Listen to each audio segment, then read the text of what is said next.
divisibility rule for 11. For example 1, 8674548 is divisible by 11 or not, find ಅಂತ ಕೇಳಿದಾರೆ. ಈ ಕೊಟ್ಟಂತಹ ಸಂಖ್ಯೆ 11ರಿಂದ ಕಂಪ್ಲೀಟಾಗಿ ಭಾಗ ಆಗುತ್ತೋ ಇಲ್ಲೋ ಅನ್ನೋದನ್ನು ಕಂಡುಹಿಡಿಯಿರಿ.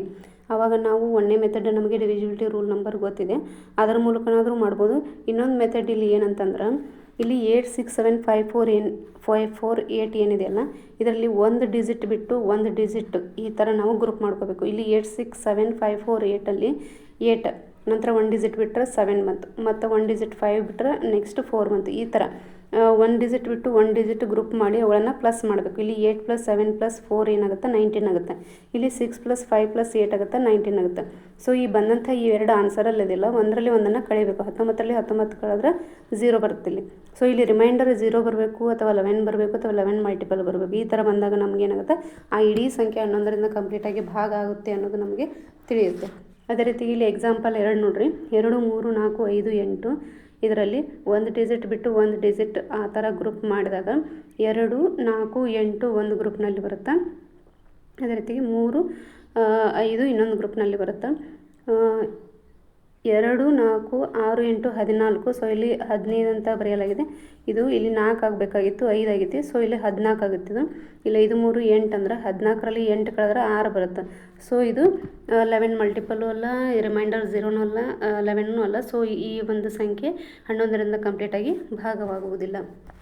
ಅದೇ ರೀತಿ ಇಲ್ಲಿ ಡಿವಿಸಿಬಿಲಿಟಿ ರೂಲ್ ಮೂಲಕ ಯಾವ ಥರ ತಿಳ್ಕೊಳ್ಬೇಕಂದ್ರೆ, 2 3 4 5 8 ಇದೆ. ಡಿವಿಸಿಬಿಲಿಟಿ ರೂಲ್ ನಂಬರ್ ಫಾರ್ 11 ಈಸಿಯಾಗಿ ನಮಗೆ ಗೊತ್ತಾಗುತ್ತೆ.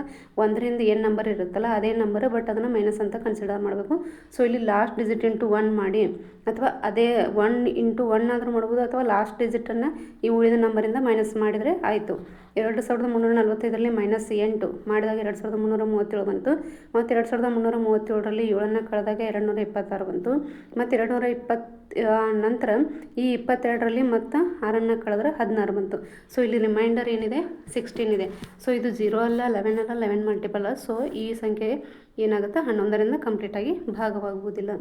ಅದೇ ರೀತಿಯಾಗಿ ಇಲ್ಲಿ 1ನೇ ಎಕ್ಸಾಂಪಲ್ ಏನು ನೋಡಿದೆವಲ್ಲ, ಅದನ್ನು ಕೂಡ ನಾವು ಡಿವಿಸಿಬಿಲಿಟಿ ರೂಲ್ ಮೆಥಡಿಂದ ಕಂಡುಹಿಡಿಬೋದು. ನೋಡ್ರಿ, ಇಲ್ಲಿ 86754 ಲಾಸ್ಟ್ ಡಿಜಿಟ್ ಇಂಟು 1 ಅಥವಾ ಲಾಸ್ಟ್ ಡಿಜಿಟ್ ಮೈನಸ್ ಮಾಡಿದಾಗ ಇಲ್ಲಿ 86746 ಬರುತ್ತೆ. ಮತ್ತು -6 ಮಾಡಿದಾಗ 866 ಬರುತ್ತೆ. ಮತ್ತು -8 ಮಾಡಿದಾಗ ಇಲ್ಲಿ 858 ಬಂತು. ಮತ್ತು ಇದಕ್ಕೆ -8 ಮಾಡಿದಾಗ ರಿಮೈಂಡರ್ ಏನು ಬರುತ್ತೆ, ಇಲ್ಲಿ 77 ಬರುತ್ತೆ. ಸೊ ಇಲ್ಲಿ 77 ಬಂದಿದೆ ಅಂತಂದ್ರೆ ಈ ಸಂಖ್ಯೆ ಏನಾಗುತ್ತೆ, 11ರಿಂದ ಕಂಪ್ಲೀಟಾಗಿ ಭಾಗ ಆಗುತ್ತೆ ಅನ್ನೋದು ನಮಗೆ ತಿಳಿಯುತ್ತೆ. ಇದು ಡಿವಿಸಿಬಿಲಿಟಿ ರೂಲ್ ಮೆಥಡ್. ಈ ಡಿವಿಸಿಬಿಲಿಟಿ ರೂಲ್ ಯಾವುದ್ಯಾವುದಕ್ಕೆ ಅನ್ವಯ ಆಗುತ್ತೆ ಅನ್ನೋದನ್ನು ನಾವು ಈಗಾಗಲೇ ತಿಳಿದುಕೊಂಡಿದ್ದೀವಿ. ಲಾಸ್ಟ್ ಡಿಜಿಟ್ ಏನಾಗಿರಬೇಕು, 1 3 7 9 ಆಗಿರಬೇಕು. ಇಂಥ ನಂಬರ್ಗಳಿಗೆ ಮಾತ್ರ ಈ ಡಿವಿಸಿಬಿಲಿಟಿ ರೂಲ್ ಅಪ್ಲೈ ಆಗುತ್ತೆ.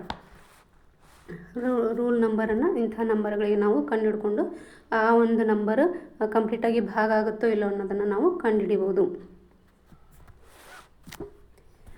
Please like, share and subscribe my channel. Thank you.